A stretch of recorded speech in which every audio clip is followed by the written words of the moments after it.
महाराज इससे सीख क्या मिलती है? क्या सीख मिलती है पता है?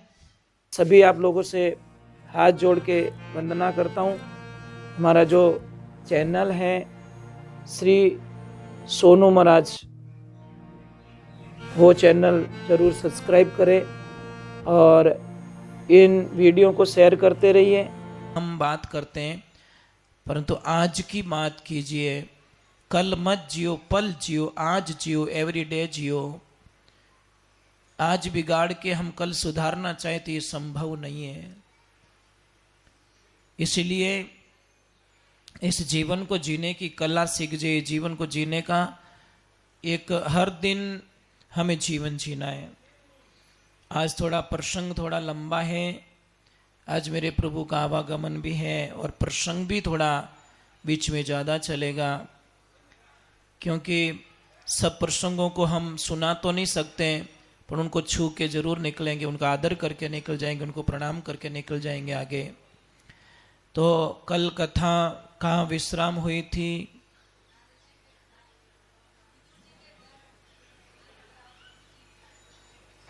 नहीं, वो तो बहुत पहले की बात हो गई। एंड कहाँ पे था? एंड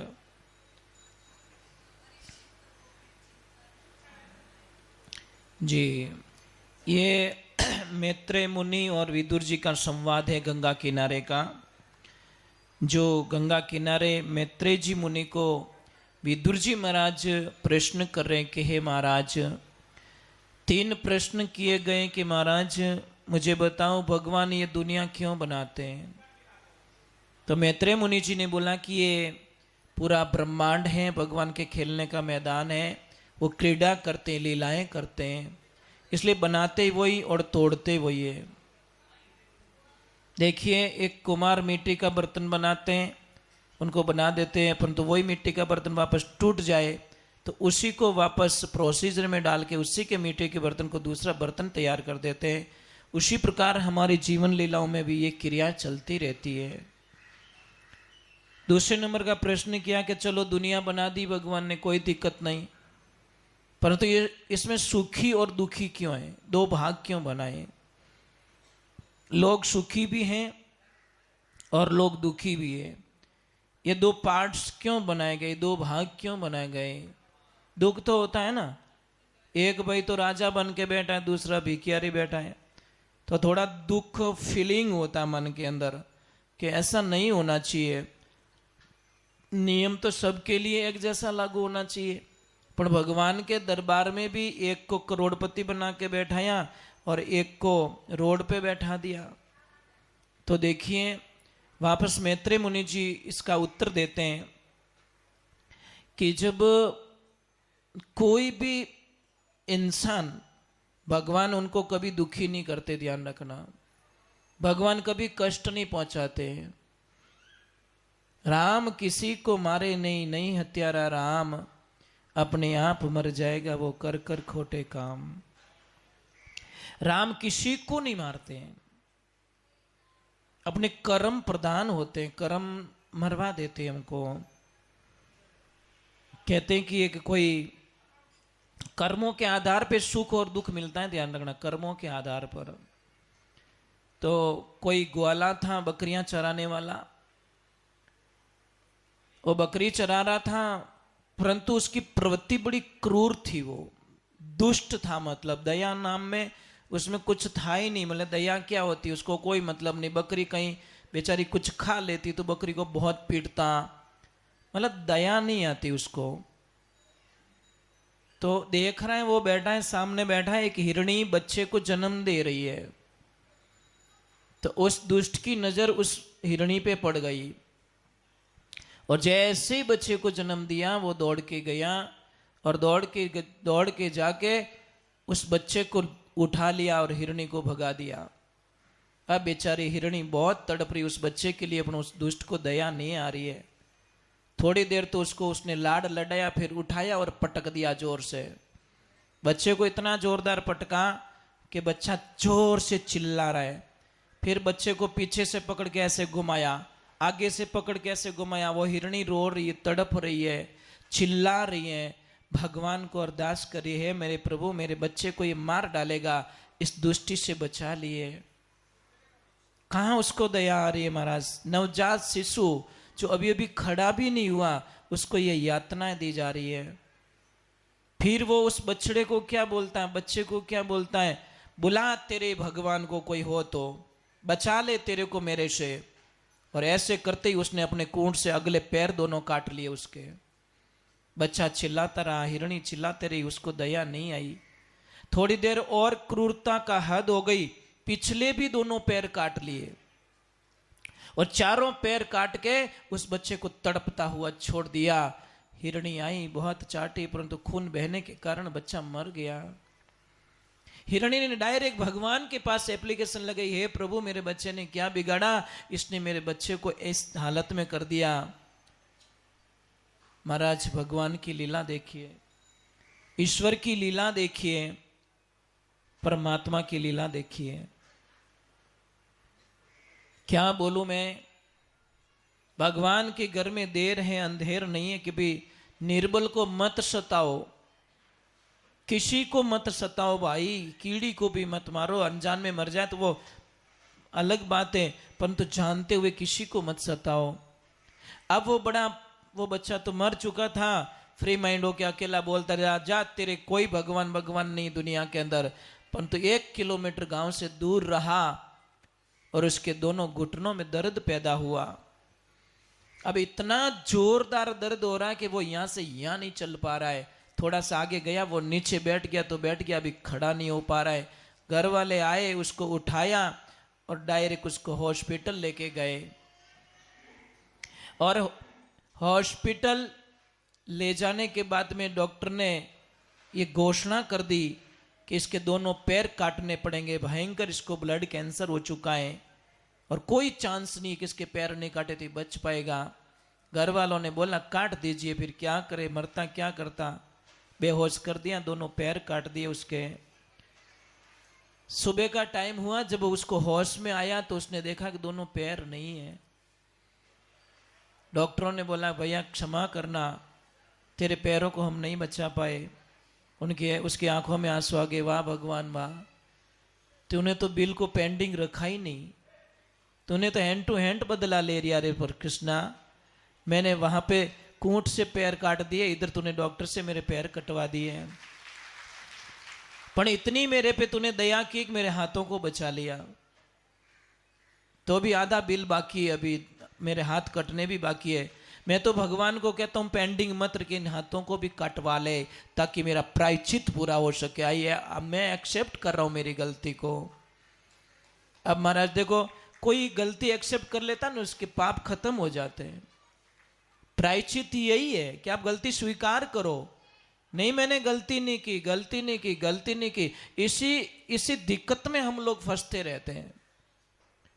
अब महाराज उसको छुट्टी देगी और अणकमु आदमी कितो दिन प्यारो लागे, चाहे लेडीज हो चाहे जेंट्स हो, कितना दिन बाला लागो। आप 15 दिन थो बुकार हुआण दो, घर में थो भारी लागो, सबने बोझ लागो। 15 दिन आप सो के देख लो कि मारे तो दिखे ही नहीं, मने तो अंधाड़ी आवे। देखो लोगों की बोली बदल जाएगी साहब, भाषाएं बदल जाएगी, उनका रहन सहन का तरीका। खाना मांगोगे तो क्या बोलेंगे, अरे लावो हो, मरो हो कोई। नेत्र कहीं अरे जिम लो सा, जिम लो, दुकान जानो तो जिमो। ये भाषाएं बदल जाएगी। और संसार मतलब रो जानी बिना कारज नहीं बोले, अंत समय सब दूरा जावे रेवे, माया रे ओले मनवा तो सब बिना सतगुरु कहीं डोले, सतगुरु बिना संगी दी थारो अंत समय के माये। भगवान की लीला देखिए। अब उसको थोड़े दिन घर में रखा, फिर लोगों का सब ढंग भाव देख लिया कि ये मेरी सेवा नहीं कर पाएंगे, मैं कमा नहीं पाऊंगा। तो उस आदमी ने बोला कि मुझे हरिद्वार की ट्रेन में बैठा दो, बस इतनी मेहरबानी कर दो, मुझे ट्रेन के डब्बे में बैठा दो, हरिद्वार वाली गाड़ी पकड़ा दो, आगे का मैं देख लूंगा, मेरे साथ में चलने की कोई जरूरत नहीं है। और फिर वो हरिद्वार चला जाता है। और वो आदमी अभी जिंदा है, जिस आदमी की बात कर रहे हैं वो आदमी अभी जिंदा है, शायद अभी है कि नहीं, हमने 7-8 वर्षों पहले की तो बात थी कि वो आदमी जिंदा था, हमने देखा उसको। और उसी से ये कहानी पूरी सुनी कि भाई मैंने गुरुजी, वो एक गाना गा रहा था ना, इसलिए थोड़ा 2 मिनट के लिए उसके पास थोड़ा रुक गए थे कि भाई ये इतना अच्छा कैसे गा रहा है तू, और क्या दर्द है, वो दर्द के मारे गा रहा था। क्योंकि एक तो होठों का देखिए, प्रेम का जो आंसू होगा ना, प्रेम का, तो आप आंसू डाल देना, अपने किसी के सामने रखना, आंसू यहाँ पे डालना। अगर प्रेम से कोई रो रहा है ना, तो ठंडा आंसू निकलेगा उसका। और कोई दुख से रो रहा है, मां कसम गर्म आंसू पड़ेगा। गर्म आंसू पड़ जाए तो समझ लेना ये बहुत दुखी आत्मा है, और ठंडा आंसू हो तो समझ लेना ये प्रेम से किसके लिए रो रहा है। ये आंसू बता देते हैं गर्म और ठंडा, तो वो गाना भी बता देता है। तो देखिए,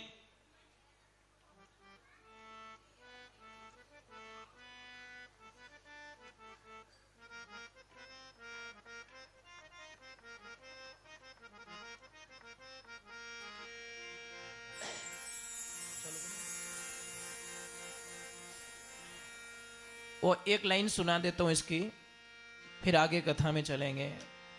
वो कह क्या रहा है, मतलब हम लोगों को क्या कह रहा है, वो एक लाइन गाता हुआ क्या कह रहा है।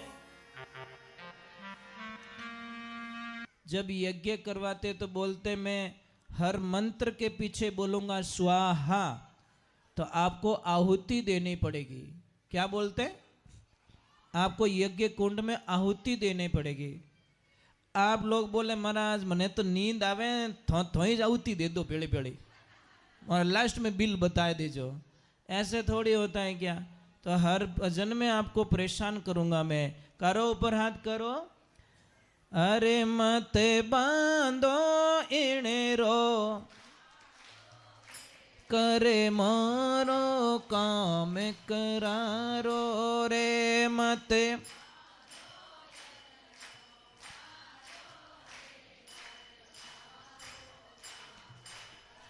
राधे। तो उस आदमी ने एक ही बोला कि भाई कर्मों ना भारा मती बांधो। वह हर एक को अपनी ओरिजिनलिटी बताता है कि मैंने पाप किया है और इस कारण मुझे ये सजा मिली है।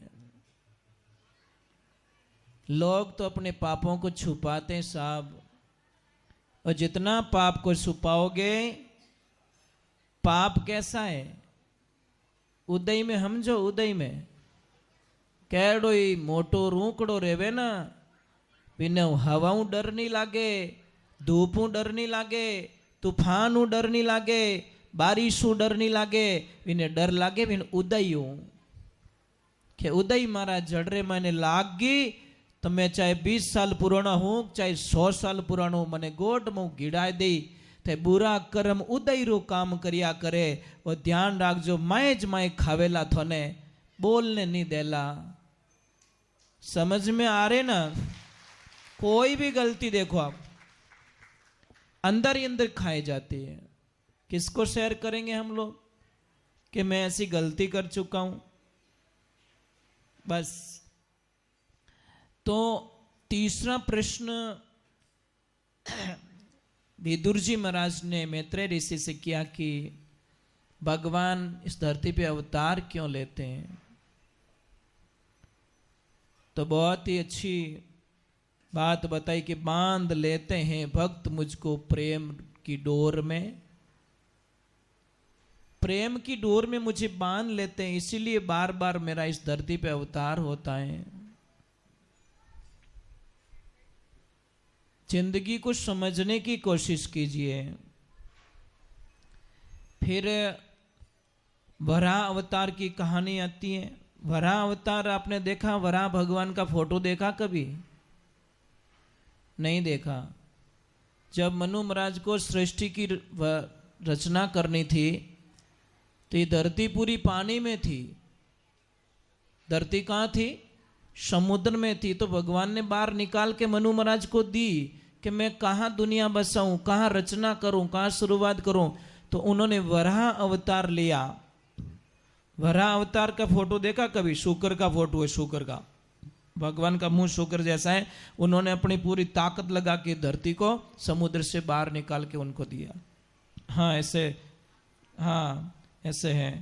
तो वो भी भगवान ने वो रूप बना के धरती को बाहर निकाला समुद्र से और मनु महाराज को दिया। मनु महाराज के 2 पुत्र थे, उत्तानपाद और प्रियव्रत, और उनकी 3 बेटियां थी, आहुति, देहुति और प्रसूति। भगवान ब्रह्मा जी के मन से कर्दम ऋषि का प्रकट हुआ। कर्दम ऋषि को बोला गया कि तुम शादी करो, संसार बसाओ, पर वो बोले मुझे शादी नहीं करनी है। ब्रह्मा जी ने बोला कि बेटा सृष्टि के जो नियम है उनमें पालन करना ही पड़ेगा, आप शादी कीजिए। भगवान नारायण की तपस्या करते हैं। नारायण ने बोला क्या चाहिए? कि मुझे कुछ नहीं, एक सुशील पत्नी दे दो बस, जो मेरी भक्ति को समझ पाए और मुझे जो प्लानिंग है आगे के लिए मेरा साथ दे सके। तो महाराज भगवान ने बोला आज के 3 दिन बाद में शत्रुपाद जी और मनु दोनों अपनी बीच वाली बेटी देहुति को लेकर आपके पास में आ रहे हैं, आप मना मत करना, शादी कर देना उससे। जब वो जाते हैं, बातचीत होती हैं, तो उन्होंने हाँ बोल दिया, परंतु भगवान को एक वचन लिया कर्दम ऋषि ने कि प्रभु आप मेरे बेटे बन के आओ तो मैं शादी करूं, नहीं तो अपने कुंवारा ही भला, आपको मेरा पुत्र बन के आना पड़े। बोलो कैसी शर्त है भगवान के सामने। तो भगवान ने इजीली बोल दिया कोई बात नहीं, तुम्हारी इच्छा है मैं बेटा बन के आता हूं, बस दूसरा क्या करे। इसीलिए तो कहते हैं भगत वत्सल भगवान, पर वो बुलाने वाला चाहिए। तो भगवान की ऐसी लीला हुई, शादी कर रहे हैं, 3 फेरे हो गए।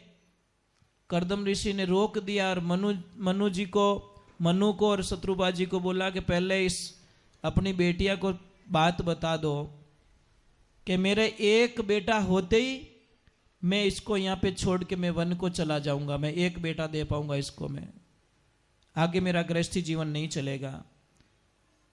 तो वो लड़की बोली नहीं, नीचे देख के खड़ी हो गई। मतलब पहले ऐसे संदेश ऐसा था, बोल के जवाब लड़कियां नहीं देती थी। माँ बाप कहीं कियो कि रिश्तो थने मंजूर एक नहीं बार नीचे देख लियो तो समझ लेनो के मतलब कोई इन्हें कोई प्रॉब्लम नहीं है। तो वो एग्री थी कि मुझे कोई दिक्कत नहीं है। परंतु भगवान की लीला देखो, ईश्वर की लीला देखो, शादी हो गई। शादी होने के बाद में वो तो अपने ठिकाने चले गए, पुत्री वहीं छोड़ दी। अब लक्ष्मी जी को बोला कि जाओ अपना घर संभालो।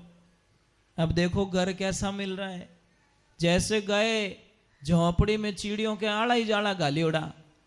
खैर बाप जी ओ कही है कि ओ मारो परिवार है। नीचे आंगना में देखे तो ऊंदरा इन साइडू आवे बिन साइडू निकले, बिन साइडू घुसे इन साइडू के ओ कोई सिस्टम कोई अपनो स्टाफ ही जे। અને આપ કટે રહ્યો કે મારે તો 2.5 ફૂટ રો બસ આસણ है, बस वही मारो ठिकानो है, ये हमारा पूरा परिवार है। अब इसको देखो, आप देखो, मैं थोड़ा माला में बैठ जाता हूँ।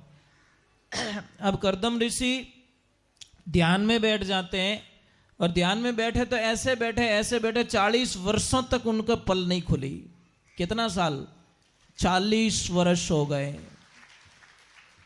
जब उनकी पल खुली तो सामने एक मैया कोई झाड़ू आड़ू निकाल रही थी। तो पूछा कि मैया आप कौन हो? बोले भूल गए, मुझे भूल गए। अरे मैं आपकी पत्नी हूँ अर्धांगनी। फेरा खाए नीचा बैठा जो अबे पासा उठी आओ, मन ही बूढ़ी कर दी।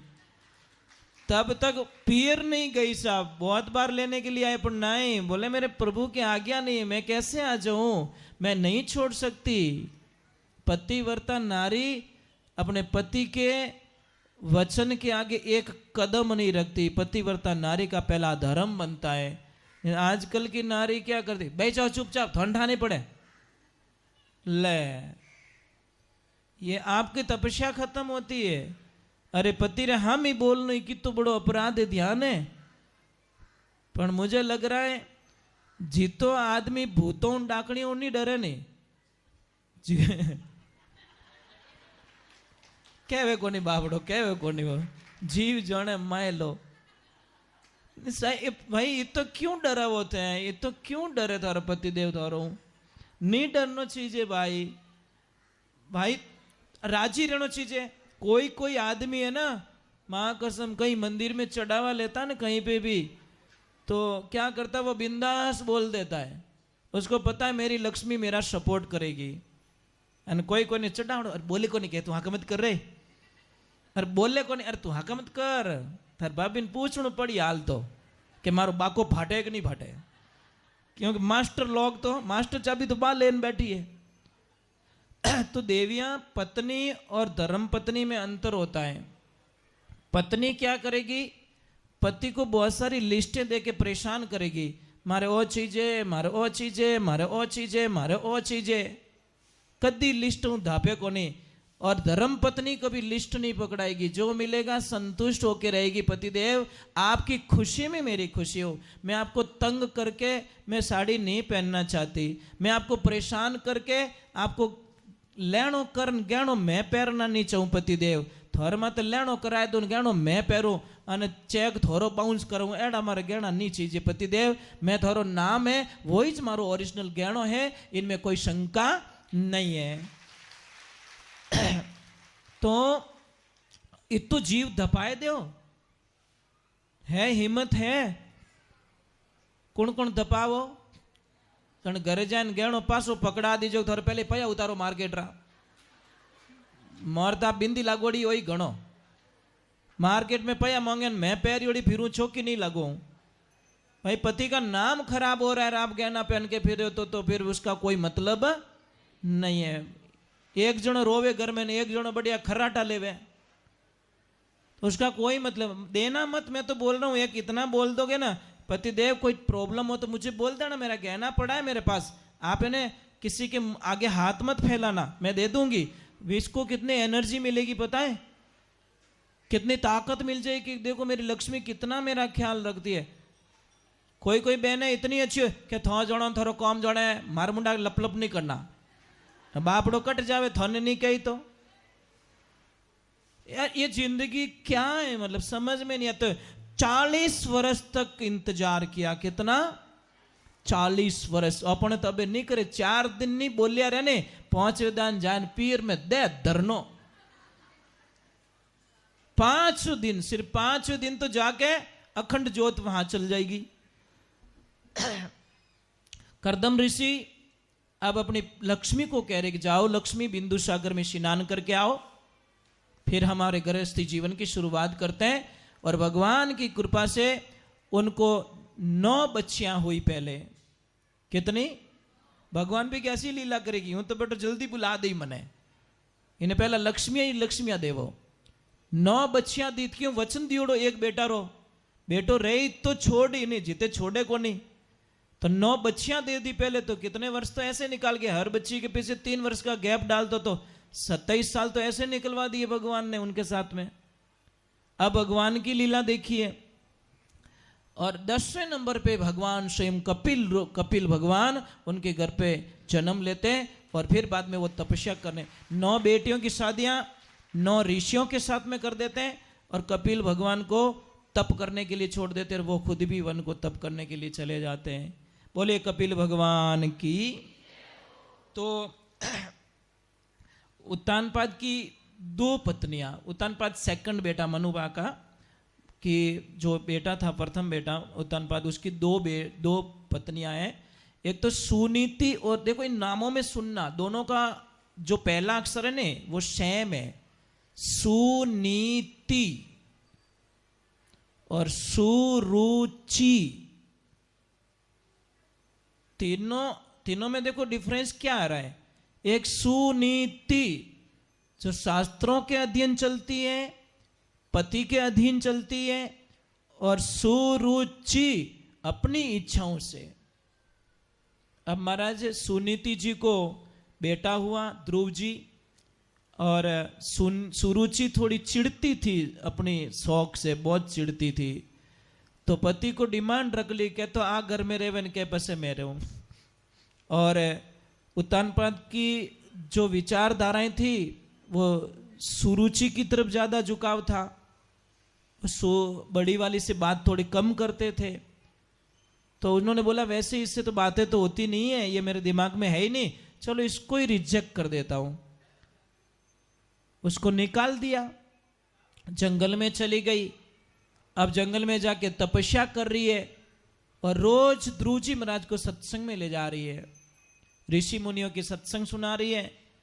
सुनाते सुनाते एक दिन का वक्त आता है, समय पलटी खाता है, महल नजदीक में ही था। तो उसने पूछा कि माँ मैं कौन और मेरे पिताजी कौन है, ये तो बता दे।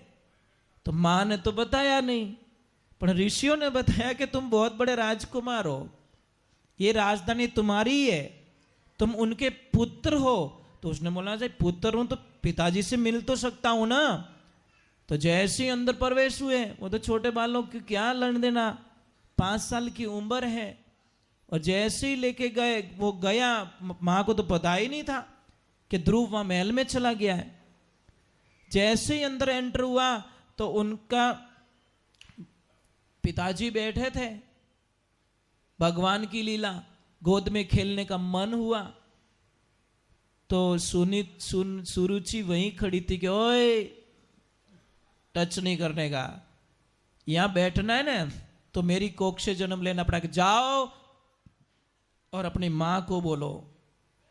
माँ के पास में वापस जाता है और माँ को बोला कि वो सेकंड वाली मम्मी ने ऐसे बोला कि मेरी कोख से जन्म लिया। माँ तेरी कोख से जन्म लेने का ये पाप लगा मुझे कि मेरे पिताजी की गोद में नहीं बैठ पा रहा हूं।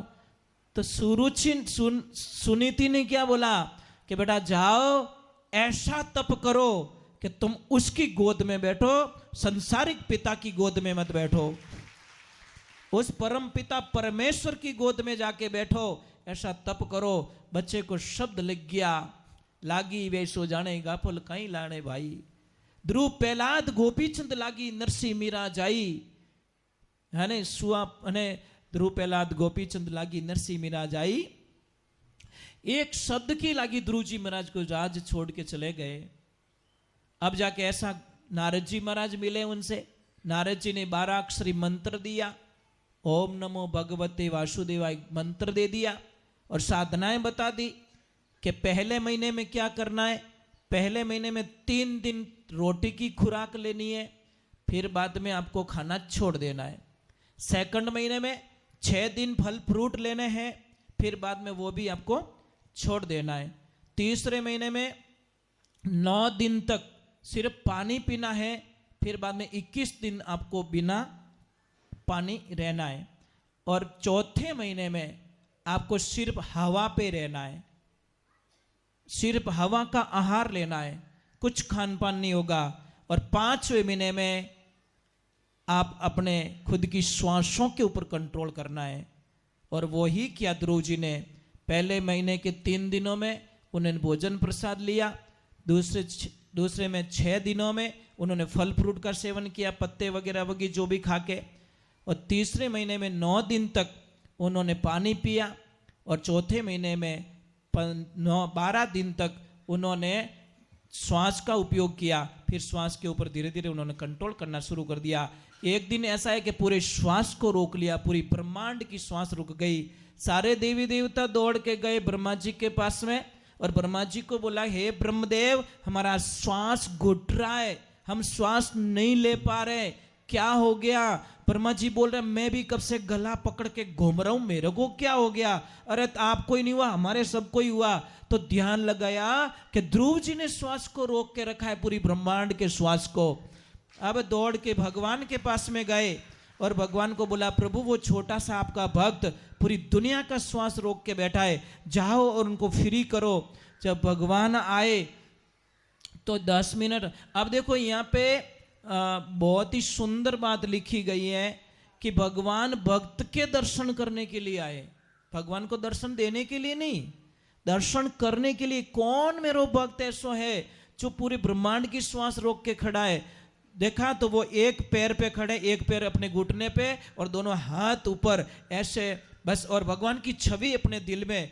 अब 15 मिनट हो गए, 20 मिनट हो गए, वो तो हिल भी नहीं रहे, आवाज दे रहे तो आगा पाछा भी नहीं हो रहा है। भगवान बोल रहे अरे मैं नारायण, मैं यहाँ पे आया हूँ तेरे पास में, वो तो हिल ही नहीं रहा है। तो भगवान ने उसके दिल से अपनी छवि को निकाल दिया, अपना जो चित्र था वो निकाल दिया। अब ध्रुव जी तड़प रहे, वो कहाँ गए, भगवान कहाँ गए, भगवान कहाँ गए, भगवान कहाँ गए। इसी तड़प में आंखें खुल गई, यहाँ जो था वो सामने खड़ा है बाहर, यहाँ जो था वो सामने खड़ा है, अब क्या हो रहा है, भगवान उसको देख रहे हैं, वो भगवान को देख रहे हैं, भगवान उसको देख रहे हैं, वो भगवान को देख रहे हैं, कुछ बोलचाल नहीं हो रही, कोई वार्ता नहीं हो रही है। सारे देवता बोल रहे हैं ये कैसा भगत है, भगवान बोलिए कैसा भगत है, इतनी देर तो कितनी चीजें मांग लेता, समय बर्बाद कर रहा है। अब देवता बोल रहे हैं हमें तो मौका मिला होता तो बहुत कुछ मांग लेते हम तो, और ध्रुव जी कुछ भी नहीं मांग रहे, ध्रुव जी कुछ नहीं मांग रहे। तो फिर बाद में लास्ट में उसको चेतन में लाए, और वो शंख था यहाँ पे लगाया तो उसको चेतना आई। फिर बाद में बोलना स्टार्ट किया, प्रभु मुझे कुछ नहीं चाहिए, एक तो साधु संतों की संगति दे दो और एक आपकी भक्ति दे दो, मुझे दूसरा कुछ नहीं चाहिए। महाराज अब एक दूसरे को देख के हंस रहे हैं, ध्रुव जी भगवान को देख के हंस रहे हैं, भगवान ध्रुव जी को देख के हंस रहे हैं। इन दोनों की हंसी देखकर देवता लोग हंसने लग गए। देवताओं की हंसी देखकर कथा सुनाते सुनाते सुखदेव जी महाराज हंस पड़े, सुखदेव जी महाराज हंस पड़े, सामने बैठे परीक्षित जी महाराज हंस पड़े। जब परीक्षित जी के मुंह चेहरे पे हंसी आई तो सारे वहां पे ऋषिगण थे वो सारे हंसने लग गए, सारे पेड़ पौधे हंसने लग गए, सारे नदी नाले हंसने लग गए, सारे प्राणी मात्र हंसने लग गए। ये भगवान ध्रुव जी का कथन आता है। इतना प्रेम, 5 साल की उम्र में भगवान को प्राप्ति कर ली। फिर उनको आदेश दिया जाता है जाओ गृहस्थी जीवन बसाओ और फिर वैकुंठ धाम में लौट जाना। फिर उन्होंने गृहस्थी जीवन बचाया। फिर उनकी माँ को वरदान दिया गया, माँ को पूछा गया ऋषियों ने कि तुम्हें क्या चाहिए, इतने साल से तुम सत्संग में आ रही हो, कुछ नहीं मांगा हम लोगों से। कि उन्होंने बोला कि देना है तो मुझे ऐसा वरदान दो कि मेरी जो देरानी है ना उसको कोई बेटा हो जाए, पुत्र हो जाए। बोलो, घर से बाहर निकाल दिया, फिर भी देरानी के लिए ऋषियों को बोला कि इतने साल में सत्संग सुनी हूं, इसका अगर फल मुझे मिले तो ये फल मेरे को ना दे, मेरे देरानी को औलाद नहीं है, उसको बेटा दे दे। तो उसको बेटा हुआ, उत्तम हुआ। जब ध्रुव जी महाराज वापस आए तो उनके स्वागत में सबसे पहले वो उसकी काकी खड़ी थी, जो काकी नफरत करके बाहर निकाल दी। महाराज इससे सीख क्या मिलती है, क्या सीख मिलती है पता है? जो हमसे नफरत करता है ना वो भगवान से मिला देता है, और जो प्रेम से करता है ना वो हमारा विनाश कर देता है। इसलिए प्रेमी तुम्हारा कभी हो नहीं सकता, प्रेमी तुम्हारा कल्याण नहीं कर सकता, करेगा तो तुम्हारा नफरत करने वाला ही। देखो जयसल धाड़वी को उसकी भाभी ने भगवान से मिला दिया। अगर जयसल धाड़वी को उसकी भाभी ने ताने नहीं मारे होते तो भगवान का भक्त कभी नहीं बनता। वीर तेजा जी महाराज को भाभी ने ताना नहीं मारा होता तो वो वहां नहीं जाते, गायों की रक्षा करते हुए अमर नहीं होते। अरे नरसिंह भगत को पढ़िए, नरसिंह भगत को उनकी भाभी ने ताना नहीं मारा ना होता, क्या को दिन कहीं तंदूरो लेन भीरे खाई कहीं, तो वो शायद भगवान नहीं आते। कहीं कहीं तो भाभीयों ने बहुत अच्छा काम किया है, बहुत बढ़िया। ये अपने शास्त्र में लिखा है कि बड़ा भाई और भाभी का कर्जा कभी जिंदगी में उतारा नहीं जाता साहब। बड़ा भाई होता ना और बड़ो भाई रे ही गेलो, आ तो गेलो ही रेवे, वे जो कोई दे दे नैन क्यों ने, वो थारे वो थारे वो थारे, लास्ट में टन टन गोपाल, लास्ट में नैन क्या नगटा क्या थो कहीं करियो है तो जो थन दियो दूजो कहीं है। अब आपड़ी भाभी घणो ही के थोड़ो घणो राखो टावर यार ठंडा नहीं पड़े वह घणो ही जीव पड़े बिनो पण बिनो कहनो करे कौन। और मोटोड़ी भाभी ने कोई समझ नहीं सके, क्यों कि वो माँ का समान होती, माँ के समान। कौन समझे महाराज इन बातों को, खुद गर्जी लोग नहीं समझेंगे। मैंने एक जगह देखा कोई परिवार है तो उन्होंने बोला गुरुजी हमारे घर में जो भी डिसीजन लेते हैं ना हमारी भाभी माँ लेती है बस, क्योंकि भाभी को माँ के जाने के बाद में भाभी ने हमको बड़ा किया, पढ़ाया लिखाया और ऐसे मोड़ पे रखा, तो हम आज भी भाभी को माँ मानते हैं। कितनी बड़ी बलियारी उनकी। ये विचारधाराएं होनी चाहिए। चलो हम आगे की तरफ चलते हैं कि ध्रुव जी महाराज का कल्याण होता है, ध्रुव जी महाराज को दर्शन दे देते हैं। फिर बाद में भगवान के आगे राम कथा में चले जाते हैं, राम जी का अवतरण होता है, राम जी पधारते हैं। तो थोड़ा भगवान के नारद जी कि भगवान की लीला तो देखिए आप, ईश्वर की लीला। कभी भी एक बात का ध्यान रखें, भगवान को बुलाने वाला चाहिए। यहाँ पे राम कथा का भी बीच में बहुत बड़ा प्रसंग आता है, और फिर नाम की महिमा का विवरण आ जाता है। वापस राम जी का जन्म होता है, नाम की महिमा आती है, नाम से क्या होता है। तो एक छोटा सा मैं कीर्तन कर देता हूँ, फिर नाम की महिमा में